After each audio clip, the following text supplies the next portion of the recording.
Radhe Radhe everyone. स्वागत है आपका आपके अपने यूट्यूब चैनल राधे की कृपा में। आज मैं आपको मेरे इस वीडियो में खाटू श्याम बाबा की कथा श्रवण करवाऊंगी, तो आप वीडियो को एंड तक ज़रूर देखिए। सबसे पहले मैं आपको बता देती हूँ कि खाटू श्याम बाबा कौन है। खाटू श्याम जी का असली नाम बर्बरीक है। महाभारत की एक कहानी के अनुसार बर्बरीक काशी राजस्थान प्रदेश के खाटू नगर में दफना दिया था, इसलिए बर्बरीक जी का नाम खाटू श्याम बाबा के नाम से प्रसिद्ध हुआ। वर्तमान में खाटू सीकर जिले में है।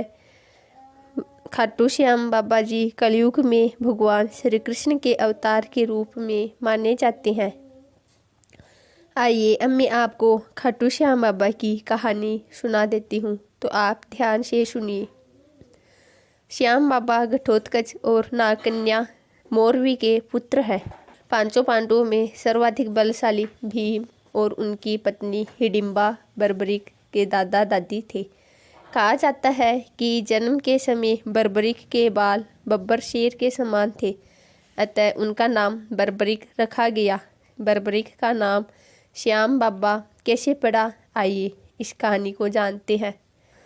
बर्बरीक बचपन में एक वीर और तेजस्वी बालक थे। बर्बरीक ने भगवान श्री कृष्ण और अपनी माँ मोरवी से युद्ध कला कौशल सीखकर निपुणता प्राप्त कर ली थी। बर्बरीक ने भगवान शिव की घोर तपस्या की, जिसके आशीर्वाद स्वरूप भगवान शिव ने बर्बरीक को 3 चमत्कारी बाण प्रदान किए। इसी कारणवश बर्बरीक का नाम 3 बाणधारी के रूप में भी प्रसिद्ध हुआ। भगवान अग्निदेव ने बर्बरीक को एक दिव्य धनुष दिया था, जिससे वो तीनों लोकों पर विजय प्राप्त करने में समर्थ थे। जब महाभारत युद्ध में कौरव पांडवों का युद्ध होने की सूचना बर्बरीक को मिली, तो उन्होंने भी युद्ध में भाग लेने का निर्णय लिया। बर्बरीक अपनी माँ का आशीर्वाद लिए और उन्हें हारे हुए पक्ष का साथ देने का वचन देकर निकल पड़े। इसी वचन के कारण हारे का सहारा बाबा श्याम हमारा, यह बात प्रसिद्ध हुई। जब बर्बरीक जा रहे थे तो उन्हें मार्ग में एक ब्राह्मण मिला। यह ब्राह्मण कोई और नहीं था, भगवान श्री कृष्ण थे, जो कि बर्बरीक की परीक्षा लेना चाहते थे। ब्राह्मण बने श्री कृष्ण ने बर्बरीक से प्रश्न किया कि वो मात्र 3 बाण लेकर लड़ने जा रहे हैं, मात्र 3 बाण से कोई युद्ध कैसे लड़ सकता है।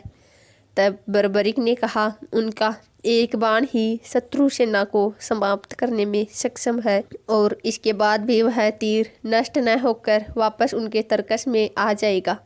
अतः अगर तीनों तीर के उपयोग से तो संपूर्ण जगत का विनाश हो सकता है। ब्राह्मण ने बर्बरीक से एक पीपल के वृक्ष की ओर इशारा करके कहा कि वो एक बाण से पेड़ के सारे पत्तों को भेद कर दिखाई। बर्बरीक ने भगवान का ध्यान कर एक बाण छोड़ दिया।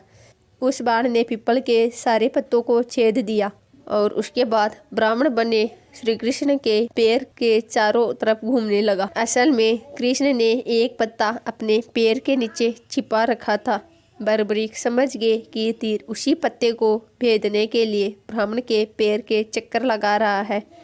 बर्बरीक बोले, हे ब्राह्मण, अपना पैर हटा लो, नहीं तो ये आपके पैर को भेद देगा।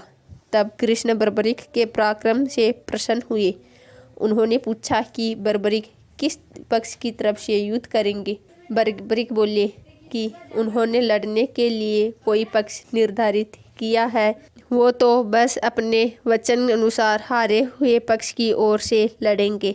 श्री कृष्ण यह सुनकर विचारमग्न हो गए, क्योंकि बर्बरीक के इस वचन के बारे में कौरव जानते थे।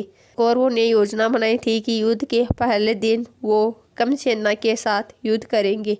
इससे कौरव युद्ध में हारने लगेंगे, जिसके कारण बर्बरीक कौरवों की तरफ से लड़ने आ जाएंगे। अगर बर्बरीक कौरवों की तरफ से लड़ेंगे तो उनके चमत्कारी बाण पांडवों का नाश कर देंगे। कौरवों की योजना विफल करने के लिए ब्राह्मण बने कृष्ण ने बर्बरीक से एक दान देने का वचन मांगा। बर्बरीक ने दान देने का वचन दे दिया। अब ब्राह्मण ने बर्बरीक से कहा कि उसे दान में बर्बरीक का सिर चाहिए। इस अनोखे दान की मांग सुनकर बर्बरीक आश्चर्यचकित हुए और समझ गए कि यह ब्राह्मण कोई सामान्य व्यक्ति नहीं है। बर्बरीक ने प्रार्थना की, वो दिए गए वचन के अनुसार अपने शीश का दान अवश्य करेंगे, लेकिन पहले ब्राह्मण देव अपने वास्तविक रूप में प्रकट हो। भगवान कृष्ण अपने असली रूप में प्रकट हुए। बर्बरीक बोले कि हे देव, मैं अपना शीश देने के लिए वचनबद्ध हूँ, लेकिन मेरी युद्ध अपनी आंखों से देखने की इच्छा है। श्री कृष्ण ने बर्बरीक की वचनबद्धता से प्रसन्न होकर उसकी इच्छा पूरी करने का आशीर्वाद दिया। बर्बरीक ने अपना शीश काटकर कृष्ण को दे दिया। श्री कृष्ण ने बर्बरीक के सिर को 14 देवियों के द्वारा अमृत से सींचकर युद्ध भूमि के पास एक पहाड़ी पर स्थित कर दिया। यहाँ से बर्बरीक युद्ध का दृश्य देख सके।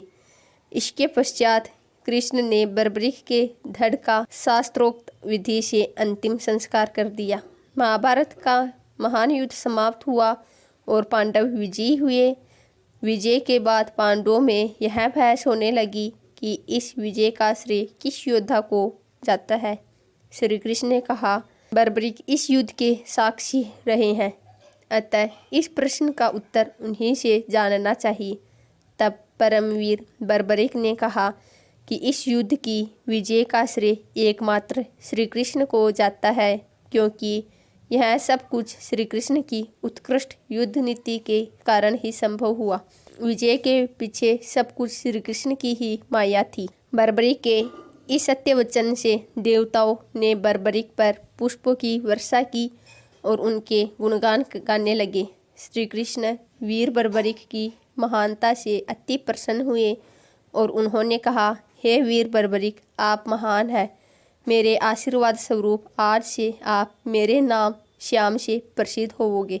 कलयुग में आप कृष्ण अवतार रूप में पूजे जाएंगे और अपने भक्तों के मनोरथ पूर्ण करेंगे। भगवान श्री कृष्ण का वचन सिद्ध हुआ और आज हम देखते हैं कि भगवान श्री खाटू श्याम बाबा जी अपने भक्तों पर निरंतर अपनी कृपा बनाए रखते हैं। बाबा श्याम अपने वचन के अनुसार हारे का सहारा बनते हैं, इसलिए जो दुनिया से हारा सताया गया होता है, अगर वो भी बाबा श्याम के नामों का सच्चे मन से नाम ले और स्मरण करे तो उसका कल्याण अवश्य ही होता है। श्री खाटू श्याम बाबा की महिमा अपरंपार है। आपको मेरे द्वारा श्याम बाबा की बताई गई कहानी कैसी लगी, आप मुझे कमेंट करके ज़रूर बताइए। यदि आपको मेरे द्वारा बताई गई जानकारी अच्छी लगी तो वीडियो को लाइक एंड शेयर ज़रूर करें तथा चैनल को सब्सक्राइब करें।